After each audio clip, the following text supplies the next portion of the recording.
కుమారుడైన లోకేష్ గారు ఇవాళ చాలా సుదీర్ఘమైనటువంటి ఉపన్యాసాలు ఇచ్చేటటువంటి ప్రయత్నం చేశారు. దానితో పాటు ఈ 43 సంవత్సరాల క్రితం తెలుగుదేశం పార్టీ ఆవిర్భావాన్ని గురించి చాలా గొప్పగా చెప్పేటటువంటి ప్రయత్నం చేశారు. తెలుగుదేశం పార్టీ అధికారం కోసం పుట్టినటువంటి రాజకీయ పార్టీ కాదని, అది ఆవేశంలో పుట్టినటువంటి పార్టీ అని, ప్రజలకు సేవ చేయాలనే ఉద్దేశంతో పుట్టినటువంటి పార్టీ అని, తెలుగు ప్రజలని ప్రపంచవ్యాపితంగా గుర్తింపు తీసుకురావడం కోసం పుట్టినటువంటి పార్టీ అని. దానితో పాటు చంద్రబాబు నాయుడు గారు ఇందాక చెప్తుంటే విన్నా, తెలుగుదేశం పార్టీ జెండాలో ఉన్నటువంటి ఆ చక్రం గురించి, ఆ గుడిసె గురించి, ఆ నాగలి గురించి, అవి దేన్ని సూచిస్తున్నాయో చెప్పేటటువంటి ఉపన్యాసం కూడా విన్నా. నిజంగా చాలామంది తెలియదు, కానీ చరిత్ర మామూలు చరిత్ర కాదు. ఆయన చెప్పినటువంటి ఈ 3 గుర్తులు కలిగినటువంటి జెండా ఆవిష్కరించినప్పుడు 43 సంవత్సరాల క్రితం తెలుగుదేశం పార్టీ పుట్టినప్పుడు నందమూరి తారక రామారావు గారు ఆవేశంగా ఆశయంతో ప్రారంభించినప్పుడు, అయ్యా చంద్రబాబు నాయుడు గారు ఎక్కడున్నారు? చాలామందికి తెలియదు, పాపం కుర్రోళ్ళకి. ఎక్కడున్నారో తెలుసా? ఏ పార్టీకి వ్యతిరేకంగా అయితే తెలుగుదేశం పార్టీని నందమూరి తారక రామారావు గారు ప్రారంభించాడో ఆ పార్టీలో కాంగ్రెస్ జెండా మోస్తున్నాడు. మోయటమే కాదు, ఈ తెలుగుదేశం పార్టీ ఆవిర్భావమే తప్పని చెప్పాడు. తెలుగుదేశం పార్టీ ఆవిర్భవించినా, తన మామ పార్టీ పెట్టినా, ఇందిరాగాంధీ గారు ఆదేశిస్తే మా మామ మీద కూడా పోటీ నిలబడతానని ప్రజల పాలు పలికాడు. దుంపదగ వాళ్ళు చూడు, అసలు ఆయనే పెట్టినట్టు పార్టీ, రంగులు ఆయనే నిర్ణయించినట్టు, గుర్తులు ఆయనే నిర్ణయించినట్టు, ఆవేశంగా పెట్టినటువంటి పార్టీ అని ఏవేంటో ఇష్టం వచ్చినట్టు కథలు చెప్పేటటువంటి ప్రయత్నం చేస్తున్నారు. వినేవాళ్ళు అమాయకుడైతే చెప్పేవాడు ఏదైనా చెబుతాడంటానికి ఇదొక మంచి ఉదాహరణని కూడా మనవి చేస్తున్నాం. ఇవాళ మాట్లాడినటువంటి మాటలు చూస్తే, సరే 43వ ఆవిర్భావ దినోత్సవం, తెలుగుదేశం పార్టీ, అసలు తెలుగుదేశం పార్టీ ఎప్పుడూ చచ్చిపోయింది. ఎన్టీ రామారావు గారి మరణంతోనే అసలైన తెలుగుదేశం పార్టీ చచ్చిపోయింది. ఈ పార్టీ వెన్నుపోటు పొడిచి వచ్చినటువంటి పార్టీ, పెద్ద మోసపూరితమైనటువంటి పార్టీ. ఈ జెండా గురించి చెప్తున్నాడు చంద్రబాబు నాయుడు గారు, పేదల కోసం పోరాడే జెండా. ఇంకేయో చెప్పాడు జెండా గురించి చంద్రబాబు నాయుడు గారు. నేను చెబుతాను, ఇప్పుడు అడుగుతాను, చెప్పండి, అసలు ఈ జెండా ఒకటి ఎగిరిద్దా? ఒక్కటే సింగిల్గా పెట్టి ఎగిరిద్దా? ఎగరదు. దాని పక్కన ఎర్ర జెండానో, దాని పక్కన ఇంకొక కలర్ జెండానో, కాంగ్రెస్ జెండా ఉన్ని దుంప దగ్గర చివరి కాంగ్రెస్ జెండా కూడా ఈ జెండా పక్కన కట్టావే. ఎన్టీ రామారావు గారు పెట్టినటువంటి పచ్చ జెండా పక్కన కాంగ్రెస్ జెండా కూడా పెట్టుకున్నావు ఎగరడం కోసం. ఎర్ర జెండాలు పెట్టావు, భారతీయ జనతా పార్టీ జెండాలు పెట్టావు, బీఎస్పీ జెండాలు పెట్టావు. అసలు భారతదేశంలో ఉన్నటువంటి అన్ని పార్టీల జెండాలు నీ పక్కన పెట్టావు. చివరికి జనసేన పార్టీ కూడా నీ పక్కన పెట్టుకున్నావు. ఇది ఎగిరిద్ది అంటావు. ఏమి ఎగిరిద్ది? ఆ జెండాలది ఎగటం కాదు, పడుకోవటం. ఇక సింగిల్గా వెళ్లే ధైర్యం లేనటువంటి ఒక రాజకీయ పార్టీ చంద్రబాబు నాయుడు గారి చేతిలో ఉన్నటువంటి రాజకీయ పార్టీ. దాని గురించి వాళ్ళ గొప్పలు చెప్పేటటువంటి ప్రయత్నం ఇవాళ చేస్తున్నారు. అన్నిటికన్నా మించి చంద్రబాబు నాయుడు గారు ఒక మాట చెప్పాడండి వాళ్ళ ఆవిర్భావ దినోత్సవ సందర్భంగా.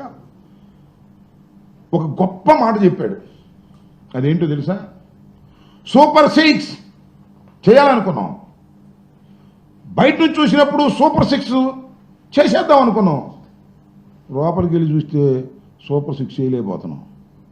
అంటే అధికారంలో లేనప్పుడు సూపర్ 6 చేయాలనుకున్నాడు, అధికారంలోకి వచ్చిన తర్వాత సూపర్ 6 చేయని అంటున్నాడు. దీన్నేగా రేవు దాటిన తర్వాత తెప్ప తగలేయటం అనేది. దీన్నేగా వాడ మీద ఉన్నప్పుడు వాడ మల్లయ్య, వాడ దిగిన తర్వాత బోడి మల్లయ్య అనేది. దీన్నేగా అక్కర తీరిన తర్వాత అదేదో అనేది. చంద్రబాబు నాయుడు గారి చరిత్ర అంతా కూడా ఇచ్చిన వాగ్దానాలను నెరవేర్చుకోకుండా ప్రజల్ని మోసం చేయటం తప్ప ఏమైనా ఉందా నేను అడుగుతా ఉన్నా. అసలు నీ ఆదర్శాలు ఏమిటి చెప్పు, నాకు అర్థం కదా. ఆదర్శంతో పుట్టినటువంటి పార్టీ అంటావు, ఏంటి నీ ఆదర్శం?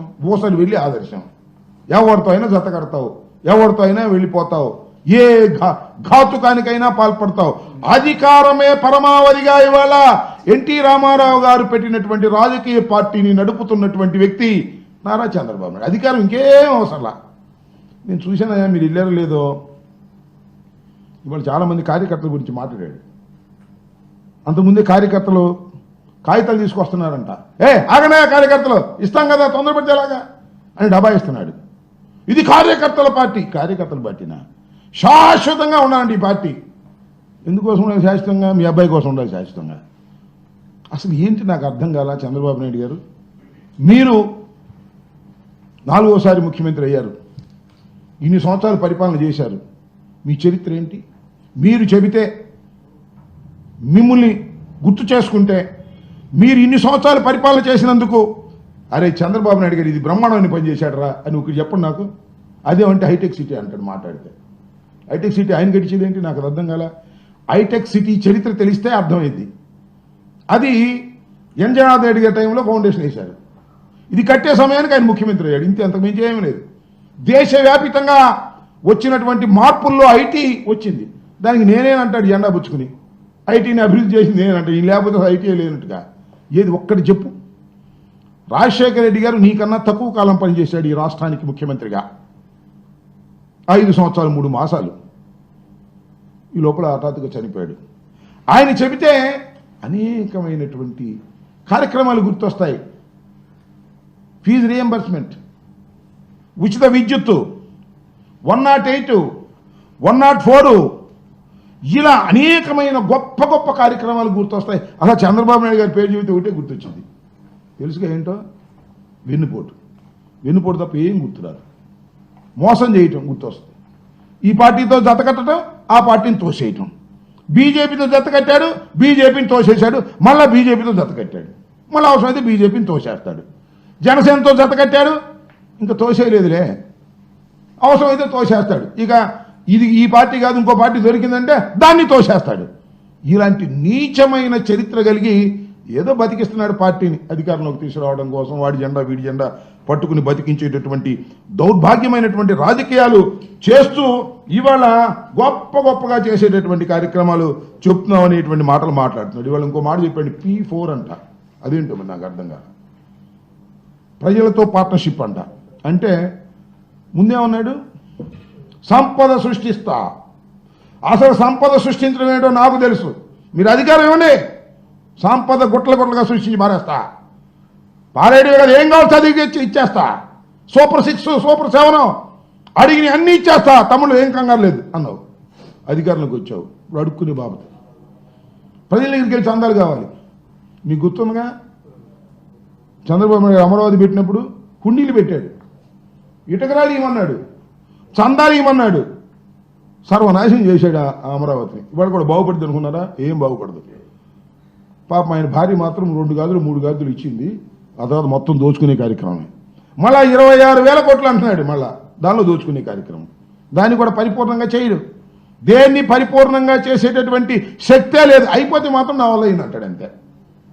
చూశారుగా, కాంట్రాక్టర్ల కోసం పోలవరాన్ని తాకట్టు పెట్టాడు. పోలవరాన్ని తీసుకున్నాడు. మొన్న అంటున్నాడు మళ్ళీ, నేను చూసా, జగన్మోహన్ రెడ్డి గారు తప్పిద్దాం అంట. వినండి అయ్యా, అదేంటి అంటే డయాఫ్రమ్ వాల్ వేసేసిన తర్వాత జగన్మోహన్ రెడ్డి గారు కాఫర్ డ్యాములు క్లోజ్ చేయలేకపోయాడంట. ఇది ఎక్కడ కూడా పోయా నాకు అర్థం కాలేదు.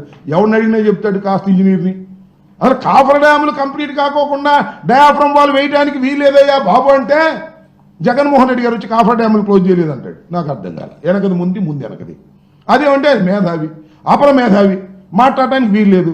పత్రికలు ఊరుకోవు. ఈనాడు, ఆంధ్రజ్యోతి, అది ఇది ఓ రోజు మా మీద పడతా ఉంటాయి. నాకు అర్థం కాల. ఇలాంటి దౌర్భాగ్యమైనటువంటి కార్యక్రమాలు చేసేటటువంటి పరిస్థితికి వాళ్ళ చంద్రబాబు నాయుడు గారు దిగజారిపోయి మాట్లాడుతున్నాడనే విషయాన్ని మీకు ఈ సందర్భంగా గుర్తు చేస్తున్నాను. సింపుల్గా ఇన్వెస్ట్ చేస్తాడు, భారీగా బెనిఫిట్ అవుతాడు. చంద్రబాబు నాయుడు లక్షణం అది. ఇట అన్నాడే 2 ఎకరాలు 2 ఎకరాలతో ప్రారంభమయ్యాడు పాపం. ఇవాళ ఎన్ని వేల కోట్లండి, ఎన్ని లక్షల కోట్లండి. ఇవన్నీ కష్టపడి శిక్షాదుకు సంపాదించాడా నాకు అర్థం కాల, లేకపోతే మీ నాన్నగారు సంపాదించాడా? దోచుకోవడమేగా పని, అవినీతిగా పని. అధికారంలోకి వచ్చిన దగ్గర నుంచి అవినీతి తప్ప రెండో పనే లేదు.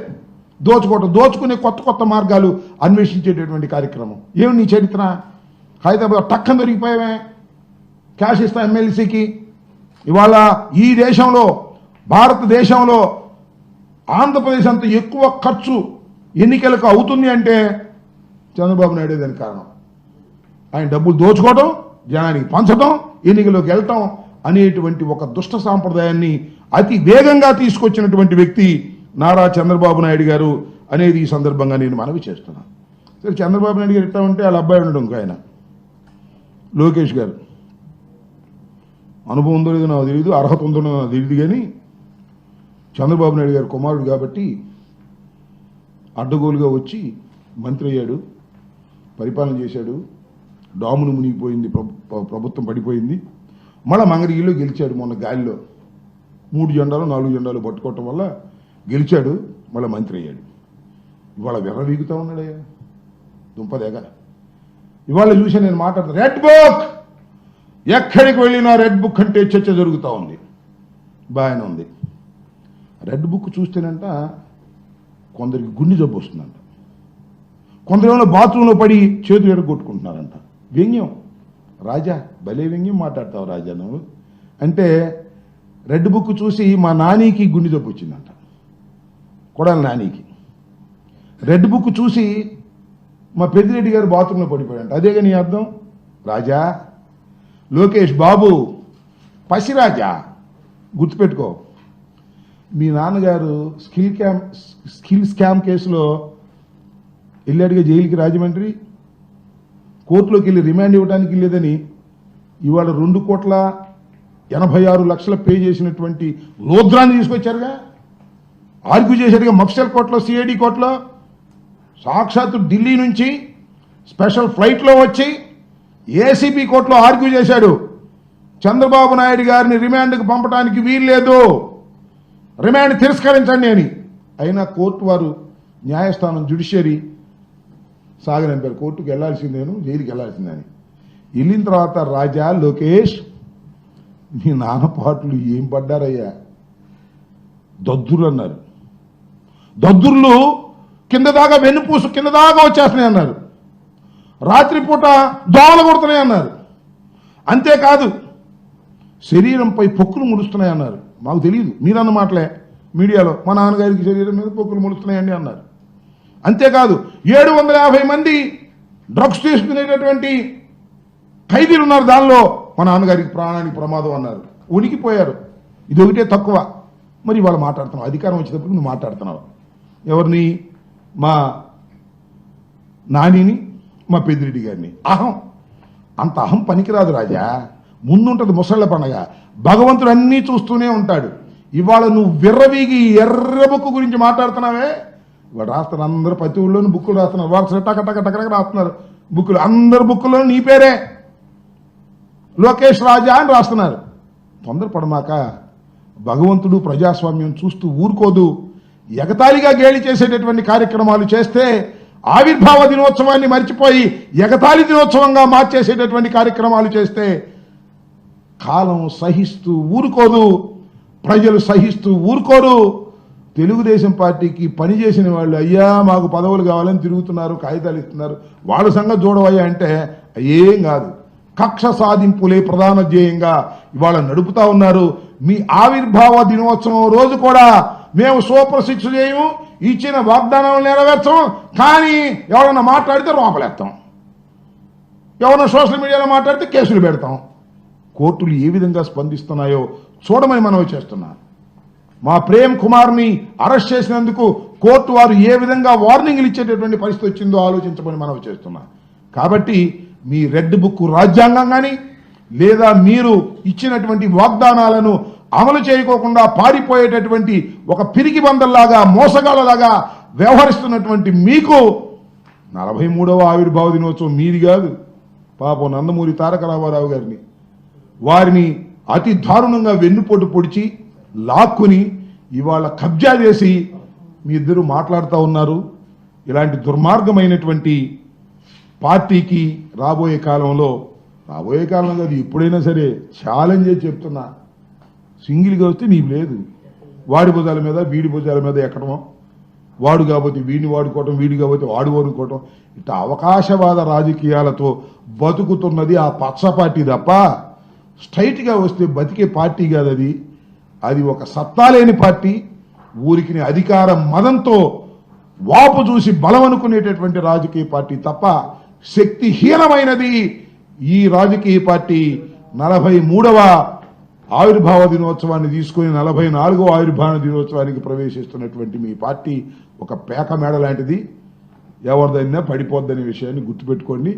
వాళ్ళని వీళ్ళని అడ్డం పెట్టి బతుకుతున్న జీవితాలు మీవి, రాజకీయ జీవితాలు మీవి గుర్తుపెట్టుకోవాలని ముఖ్యంగా చంద్రబాబు నాయుడు గారి కుమారుడైనటువంటి లోకేష్ రాజా గారికి వ్యంగ్యంగా మాట్లాడమాక రాజా, నీకు వ్యంగ్యంగా మాట్లాడితే భగవంతుడు నీకు కావాల్సినంత ఇస్తాడు రాజా అనేది కూడా గుర్తుపెట్టుకోమని ఈ సందర్భంగా చెప్పదలుచుకున్నాను.